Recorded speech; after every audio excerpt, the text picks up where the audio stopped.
So I got me a 2020 Hustler Raptor XD that I bought brand new 5 years ago. It's overall been pretty good. I mean, this thing from hitting stuff, I had to order one of these. Tires are still held up. I had a flat in one of them. I just put some patched it or whatever. No, it was a flat in one of these. Luckily, these haven't gone bad in 5 years. One of these trays here, you know, the plastic's broke on it. But everything else has stayed good, except for, unfortunately, I think these things are known to be notorious about having weak metal, the way the metal is. I mean, you can see right here, it's just breaking through that. But I have this issue, the frames that hold the transmission, and you see this frame right here. So I've got to disbolt all this, take this back shield off, and start replacing the transmission mounts, because as you can see, it snapped it right there, which unfortunately dropped my transmission, which now messed up the belt. The belt's not on anymore, so I got to get that all back on. And then of course, let's see if you can see it here. Let me zoom in. The back transmission mount back there, if you can catch it right there, that mount snapped too. So unfortunately my transmission now, or whatever we want to call them, has fallen out of place. So I gotta take that apart. Now that one back there is gonna suck. I don't know how I'm gonna get to that one. I'm gonna have to figure that out. And then I'm gonna go ahead and pick up new transmission mounts from the shop to put them on. But that's gonna be my next adventure, man. Getting in here and getting this fixed, because I gotta get this here in grass mode on the farm. All right guys, I took off the back guard and that back guard that you saw on the mower. It was actually pretty simple. Just 2 nuts here, 2 nuts here, 1 nut down on each side. There's a little or screw with a nut in the back on each one. So I just put them all back together. It's a 9/16 inch socket is all I've been using. So that takes that off. So now I can gain access. Here's the mounts to the tranny. This is the one, you can see it's starting to crack right there. But the other one on this side, now we have a better view, you can see how it completely cracked and broke off. And this is pretty notorious on these trannies. And then unfortunately, it made the belt come off because the whole transmission shifted. Hopefully it didn't jam or do anything wrong to the trannies. But now I got to get all 4 of those replaced. There's a kit you can buy online as well. They got them on eBay. They got them everywhere with a thicker, heavier duty metal. So now I got to figure out this little guy, take that off. And then it looks like, let's get back to this one. It looks like this mount is literally held on right here. It's the only screw I see. I don't feel any more because I took those 2 off that held it. And then of course the one that goes to the tranny right up back here, which is gonna have to be probably, I don't know if I'll be able to get a ratchet in there. I'll probably have to do it with a wrench. All right, I got her jacked up in the air. I don't own a lawnmower style lift, so I just use an old jack. I'm gonna get some blocks just to be safe. And then luckily I got one of these old handy dandy straight from what's our magic place everybody likes to go to, Harbor Freight. To get those off, I'm gonna take both tires off, give me some more space. And then, like I said, I'm gonna block that up. I've got it in my trailer just in case I screw it up and I gotta take it somewhere already. And then it's leaning against the trailer and with the trailer on the ground, so there won't be any rolling, that's for sure. At most, I gotta get them blocks under it so it doesn't fall down on my head. Another thing, once you get that tire off, you can get in here and you got more room, but I can also see where the transmission filter is. So I probably should look at it, go ahead and doing that, because technically I haven't done that in 5 freaking years since it was brand new. And here's another one of the tranny mounts here. So I got to see what that kit comes with. And then of course, there's the front. We can see the front mount now. And that's the one, if I recall, yep, you can see it right there. It's snapped. So that's a mount.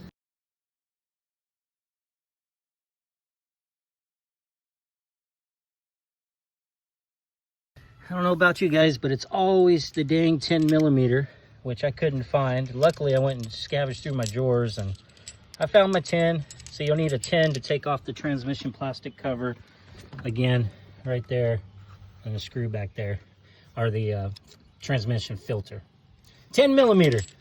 I don't know, it's like a mechanic thing. If any of you out there want to send me a better kit, this is just an old kit I got and I ain't got around to buying me a new one. It's so hard just to go get a nice brand new one. I can make 2 different kits. I had work one way or the other, right? So if you own a Hustler mower, you may want to check, because as I'm under here, This main transmission mount here that actually holds the entire thing up, it's cracking and splitting across as well. 4 bolts, and like I said, that one snapped. So almost every single one of the mounts on these trannies have snapped. Now the first thing I got to do, I got the cover off here, so I'll get a filter. The drain lines, the fill lines go up that way, so I can't find another drain line. I'm not seeing it, so maybe it just all drains out once you take the filter off, make a mess. But anyway, so I've got a disconnect here, pull that out, then I can disconnect this part to get it off of this mount. And then this mount has a screw right up here, and then it has that one down there, and of course it had this one up here originally that we took off. So there's 3 of them to get this mount off. Just be prepared, like these, they're 9/16, right? I can't get a ratchet in there unless I maybe went and bought some. I'm just using what tools I got, so I'm gonna have to use a 9/16 just to get this off. And I don't think, yeah, I can't even get one up there either to try to do it because of the fan. And same thing there, and that one doesn't look like it's 9/16, of course, but I think I can get that one from under here, hopefully. So that's the fun part. Got to use the old wrenchers. All right, I got that one off, and then you can see there's where it snapped off. There, right there. Cool beans. More to do. 5 of them now. Probably gonna do them all actually. So when taking off this back mount here, it runs up. I don't want you to do what I was doing. There's all these extra bolts. It looks like this one here, and then there's one more. Can't really see it up there that's on it. Those are the 2 that come off. And how I could tell is you look at the other side over there. Let's see if we can zoom in. You look at the other side, if it's clear picture or not.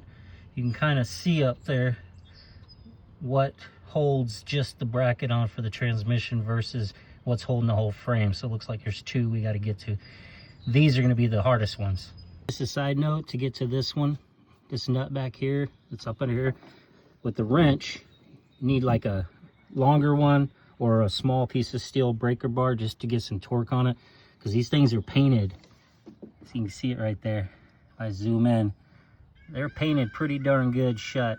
So I'm not a mechanic, guys, you know that. I'm learning. This is the first time I've ever done something like this, but this is where a breaker bar comes in handy. I'm gonna see if I can get a ratchet up in there. I think I can. I got one of my longer ratchets. This is the pain in the butt one. This is where I want to quit and take it to a mechanic. Of course, they got to have a different size for the little mount to the tranny. It's a 1/2 inch. So I went in between this bar. I could have just disconnected this, I think, but I didn't disconnect it. I just left it. But if you go right through, it looks like we have room. Put your wrench down here. This is a bolt, by the way, that has fallen out on mine before. The nut falls off of them, so it's common. There's 2 of these. Always check your mower, especially after you replace these brackets. That nut tends to fall off. All right, just a heads up, guys, when you do the other side of the back bracket, the nut and bolt's actually on the opposite side than the other one was, if you can see it down there. A whole lot tighter to get to. You can see back here, let me get in here. It's all the space we got to work with. It's really hard to get a ratchet in there to that, and then it's built into the frame. So when you get under here, that puppy's really hard to get to. It's not like the other one. The other one was in the front. This one's in the back now. So this is going to be a pain in the ass. If you're a mechanic and you have a long extension one, that'll be awesome. I happen to have 3 of these, so I'm doing a makeshift one to try to get that one off. So this makes it a little easier. I can get a ratchet out here. I might even be able to get a ratchet in here somewhere on a shorter version. But if I had a long one, like a real mechanic, that'd be no problemo. So that absolutely worked. You just got to keep a wrench back here, hook to it, or your finger. I just got a wrench sitting on it, 9/16. And then, like I said, if you have an extender, you can extend it, but I'm making it work this way. All right, guys, I got 3 of them broke mounts off. You can see every one that snapped. Like I said, you're gonna need a 1/2 inch, 9/16 wrench and these, and I ended up, this was perfect by having an extension. I just used 3 that I had to make it work, but I got all 3 off. The only 2 I haven't taken off yet is this one, because it's not completely broke. You can see it in there. And then of course this one is not broke at all, but the one on the other side is starting to snap, so I need to take it off once I get the other mounts in to hold the training in place. But with the right tools and a little bit of patience, it's better than paying $300-400 or however much the shop, $500 that they want to do it. And it's already bad enough that these are about $100, $160 if you buy them from a shop, $80 if you buy them online through like eBay or something. All right, there was a shop I had to drive about 40 minutes to, but it's a common occurrence with them transmission brackets. So I went ahead and got the fluid. It actually uses a 10W, what was it? She said a 10W or 20W50 engine oil as a tranny fluid. Or they keep calling it a tranny, they call it something different. But anyway, I got 2 of the filters for it, the Hydrostatic. Got this extra brace bar that they recommended to go across to help brace up the 2. And then of course, and you guys gotta see this, heavy duty, baby. Much thicker bracket frames. So they made a special kit of this bad boy. That's super thick. And up all new nuts, upgraded nuts, the whole 9 yards. $219 with my 5% military discount for all this stuff. I give you a heads up, this one right here is the pain in the butt of them all, it seems like. You gotta go up and in between here and get your hand back there. I probably shouldn't have put this one on right away. Could have got my hand back there. So I may have to take this one back off. Damn it. Just to get to the back side of that nut to hold them still, because that's got to come off because it shifted the tranny. You can see how bent it is, and I can't get this to line up. Barely got those back ones there to line up on it. So lining it up's the fun part. Tell you what though, the best tool you can buy is get you a little son with a really small hand who can get up in there. Watch him go. He's gonna get it. He got the last one, guys. All the way back there. Look at him, look at him. That's what you need, small hands. Nope. Cool. You sure you got none left? No, it looks the same. Oh, I moved it. That means it's got a little left. Get on it. You gotta put some body weight in it. Oh, my neck hurts. Get on there, bro. There you go, twist it around. Alright. There you go. Get some body weight on it. Bust those knuckles. There you go. Yeah. There you go. Woo! Alright. Just a side note, guys. You want to make sure this back bracket's off. That way you can get this puppy, because you got to really reach deep into there. Luckily, having my kid's hand, he could fit up in there and touch it with his hand and be able to reach those nuts. And then once we did, with the 2 wrenches, I was able to crank down on it. Now I can just push this up, line it up, and be able to strap that in. And that helps kind of get the other brackets as we go. I did go ahead and get that bracket on, that front bracket, at least so it was on just in case things started to fall a little bit. I just need to tighten it down. And now, like I said, got to put this back bracket on. Then the support bar that they gave me, just got to go on here. It'll help keep the distance. And this should be a lot better. And then get that one lined up. This is the other part that sucks about not having a shop. I guess I could have had it in the garage, but it just started pouring rain on me. I got 1 bolt left to button up, and then everything's done except for changing the transmission fluid and the filters and putting the tires back on. And then we'll get to see if that puppy will work. But this is day 2 after hours trying to get her done. All right, guys, we got her rolling. Everything's buckled up. I just got to put that brace back on. But I had a little issue getting her to work at first. I have a buddy of mine that's a lawnmower guy, or does lawns. Really smart dude. He's like, hey man, I'll be over in a second, because I couldn't get it to go into drive. And it's got these things right here. They've got to be all the way in, and then bubbles in it. So he showed me how to drive it around in circles for a couple minutes on one side and then switch around, get all them bubbles out of that. But yeah, again, check this, if this ain't all the way in, it may not engage, but he just drove it around for me and we are all done.